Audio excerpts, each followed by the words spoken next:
Praise the Lord. இயேசுவின் நாமத்தினால உங்களுக்கு என்னுடைய அன்பின் வாழ்த்துக்கள். இந்த காணொளியின் மூலம் உங்களை சந்திப்பதில் நான் மகிழ்ச்சி அடைகிறேன். நம்முடைய ஆண்டவர் மிகவும் நல்லவராக இருக்கிறார். ஆமென்.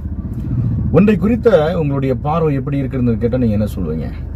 ஒரு விஷயத்தை குறித்த ஒரு பார்வை உங்களுக்கு எப்படி இருக்கு? நம்ம ஒரு ஊருக்கு போகிற அந்த ஊரை பற்றி, அல்லது ஒரு பொருள் வாங்குகிற ஒரு பொருளை பற்றி, ஒரு நபரை பற்றி, அல்லது ஏதோ ஒரு காரியத்தை பற்றி உங்களுடைய எண்ணங்கள் எப்படி இருக்கிறது? அது குறித்த பார்வை எப்படி இருக்கிறது? நம்ம சீக்கிரமாக ஒன்றை குறித்து ஜட்ஜ்மெண்ட் பண்ணிடுவோம். ஒன்றை குறித்து சீக்கிரமாக அது வேணுமான்னு நம்ம முடிவு எடுத்துருவோம். ஆனால் தெய்வன் அப்படி இல்லை. இயேசு கிறிஸ்து இந்த பூமிக்கு வந்த உடனே பேதுருவை அவர் பார்க்க வர்றாரு. பேதுருவை பார்த்த உடனே அந்த பேதுரு மீன் பிடிச்சிக்கிட்டு இருக்கிறான், சாதாரண ஒரு உடை போட்டுட்டு இருக்கிறான். அவன் வேலை செஞ்சுக்கிட்டு இருக்கிற இடத்துல போய் ஆண்டவர் பேதுரு அழைக்கிறாரு. ஒருவேளை பேதுரு அழைச்ச உடனே அவனுடைய கேரக்டர், அவனுடைய லைஃப் ஸ்டைல் ஆண்டவர் இயேசப்பாவுக்கு தெரிஞ்சிருக்கலாம், அவனுடைய வாழ்வியல் எல்லாம் தெரிஞ்சிருக்கலாம். ஆனால் அவனை ஒரு அப்போஸ்தலராக பார்த்தார். அதே மாதிரி சமாரிய ஸ்திரீட்ட ஆண்டவர் பேசிக்கிட்டு இருக்காரு.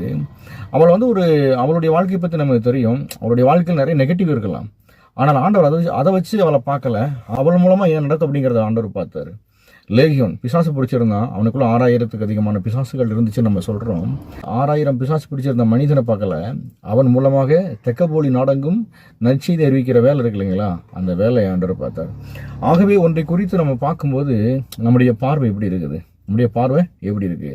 நீங்கள் சாதாரணமாக ஒன்றை பார்த்தீங்கன்னா அது சாதாரணமாகவே தெரியும். நீங்கள் ஒன்று அசாதாரணமாக பார்த்தீங்கன்னா அசாதாரணமாகவே தெரியும். நீங்கள் எதை குறித்து உங்களுடைய பார்வையை எவ்வளோ மேன்மையாக வைக்கிறோமோ அது மேன்மையாக அமையும். ஆகவே நீங்கள் பார்க்குற வேலை, நீங்கள் உடுத்துகிற உடை, நீங்கள் சாப்பிட்ற சாப்பாடு, நீங்கள் வச்சிருக்கிற வாகனம், உங்களுடைய பிஸ்னஸ், உங்களுடைய ஊழியங்கள், அல்லது உங்களை சார்ந்த மனிதர்கள், யாரையும் மேன்மையாய் பார்த்து பழகிருங்க, உயர்வாய் பாருங்க. அதாவது காரியத்தினுடைய முடிவை வைத்து ஒன்றை ஆரம்பிக்க நாம் கற்றுக்கொள்ளும் பொழுது வாழ்க்கை ரொம்ப அழகாக இருக்கும் பாருங்களேன். ஆகவே ஒன்றை குறித்த பார்வை எப்பொழுதும் நல்லதாக இருக்கட்டும்.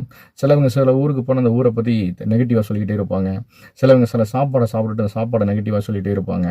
அதெல்லாம் அப்படி சொல்லவே கூடாது. நம்முடைய பார்வை எப்படி இருக்கிறதோ வாழ்க்கையும் அப்படியே இருக்கிறது. நம்முடைய எண்ணங்கள் எப்படி இருக்கிறதோ வாழ்க்கையும் அப்படியே இருக்கிறது.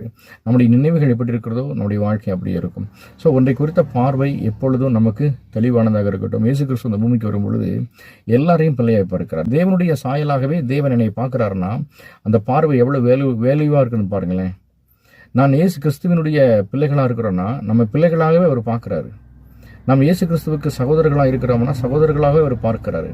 ஆகவே ஒன்றை குறித்த தெளிவான பார்வையோடு நம்ம எப்பவும் இருப்போம். கர்த்தர் நம்மளை ஆசீர்வதிப்பார். தேங்க்யூ.